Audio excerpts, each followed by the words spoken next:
Sungguh biadab, wanita Yahudi ini tega meracuni Nabi Muhammad sebelum wafat hingga sakit parah.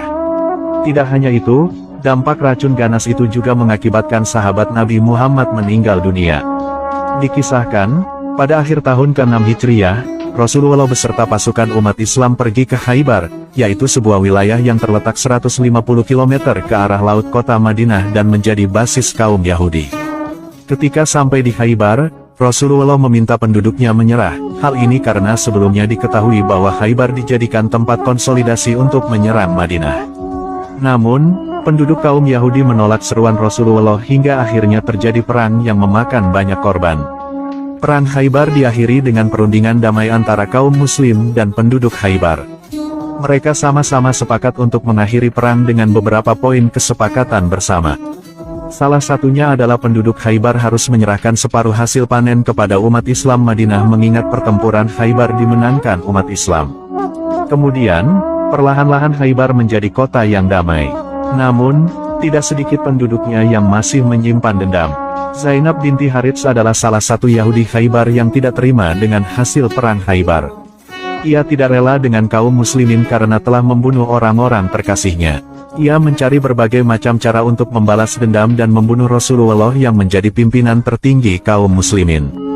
Balas dendam adalah motif yang digunakan Zainab binti Haris sehingga ia tega sampai meracuni Rasulullah. Zainab adalah istri Salam bin Misikam, yaitu salah seorang pemimpin Yahudi Bani Nadir di Khaybar. Ia memendam dendam yang mendalam terhadap pasukan umat Islam terutama Rasulullah. Hal ini karena beliau dianggap telah membunuh suami, ayah, dan pamannya pada saat perang Khaybar. Dikutip dari buku para penentang Muhammad SAW, bahwa Zainab binti Haris mulai melancarkan rencananya setelah perundingan damai dijalankan dan kaum muslim masih berada di Khaybar. Mula-mula ia bertanya kepada salah seorang sahabat perihal makanan kesukaan Rasulullah. Setelah mengetahui bahwa makanan kesukaan Rasulullah adalah bagian dada depan dan pundak domba, Zainab kemudian menyiapkan hidangan domba panggang dan menaburinya dengan racun yang paling mematikan. Domba panggang itu kemudian diberikan kepada Rasulullah pada petang hari selepas sang Nabi selesai menunaikan ibadah sholat maghrib.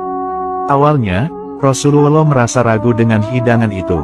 Namun, Zainab meyakinkan bahwa domba panggang itu adalah hadiah dan bukan sedekah. Lalu, Rasulullah menerima tanpa ada kecurigaan sedikitpun. Rasulullah bersama para sahabatnya kemudian memakan domba panggang tersebut dengan lahap. Hingga ketika hendak menyantap bagian paha depan, Rasulullah baru menyadari kalau hidangan itu mengandung racun setelah melihat kaki domba. Dalam riwayat lain menyebutkan, bahwa Rasulullah diberitahu oleh tulang domba yang berada di tangannya setelah mendapatkan wahyu Allah, bahwasanya kalau makanan itu beracun. Itulah salah satu mukjizat Rasulullah. Hewan yang sudah mati bahkan sudah dimasak sekalipun memberitahukan kepadanya bahwa daging yang akan dimakan telah dicampur dengan racun. Hal ini tentu tidak lepas dari penjagaan Allah secara langsung kepada Rasulnya. Setelah kejadian itu, Rasulullah lantas menyuruh para sahabat yang ikut makan domba panggang itu dibekam untuk mengeluarkan racun. Namun demikian, insiden domba panggang beracun itu menewaskan salah satu sahabat Rasulullah yang bernama Bisir bin Al-Baro, meskipun ia sudah dibekam. Racun dalam peristiwa domba panggang ini juga memiliki efek jangka panjang terhadap kesehatan Rasulullah. Merujuk pada buku Sirah Nabawiyah karangan Al-Mubarakfuri, bahwasanya Rasulullah merasakan sakit parah akibat racun dalam peristiwa Khaybar itu 1 hari sebelum hari wafatnya. Nabi Muhammad SAW bersabda, "Sekarang saatnya aku merasakan terputusnya urat nadiku karena racun tersebut."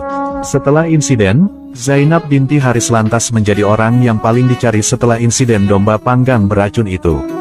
Setelah kejadian itu, Rasulullah lantas memanggil Zainab dan menanyakan semua perbuatan kejinya ini. Perempuan Yahudi itu pun mengakui perbuatan jahatnya. Setelah Zainab mengaku atas semua pekerjaan dan ulahnya yang sangat fatal itu, ternyata Rasulullah memberikan ampunan kepadanya, meskipun membuat Bisir bin Al-Baro tewas karena terlanjur menelan daging domba beracun yang dia hidangkan.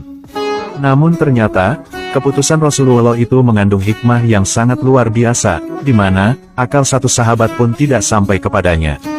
Setelah insiden itu, wanita pembubur racun itu langsung masuk Islam saat itu juga di hadapan Rasulullah. Namun, setidaknya ada 3 riwayat yang menceritakan keadaan Zainab setelah insiden maut itu. Riwayat pertama, Zainab masuk Islam. Zainab langsung mengucapkan 2 kalimat syahadat setelah menyaksikan langsung bahwa Nabi Muhammad adalah benar-benar Rasulullah, utusan Allah, dalam insiden domba panggang beracun itu. Hal ini diceritakan oleh Imam Al-Suri dan Ibnu Hajar Al-Asqalani dalam kitabnya Fath al-Bari Syarah Sahih Bukhari. Riwayat kedua, dosa Zainab dimaafkan. Banyak sahabat yang gregetan dan berniat untuk membunuh Zainab binti Haris karena telah membunuh Bisir bin Al-Baro dan membahayakan nyawa Rasulullah. Namun, Rasulullah melarang dan mencegah para sahabat untuk membunuh Zainab sebagaimana yang tertera dalam hadis riwayat Muslim. Riwayat ketiga, Zainab dibunuh. Diriwayatkan bahwa Rasulullah menerapkan hukuman Qisos atau pembalasan yang sama kepada Zainab karena telah membunuh Bisir bin Al-Baro. Maka kemudian, Zainab lalu dibunuh setelah keluarga Bisir menuntut untuk diberlakukan hukum Qisos.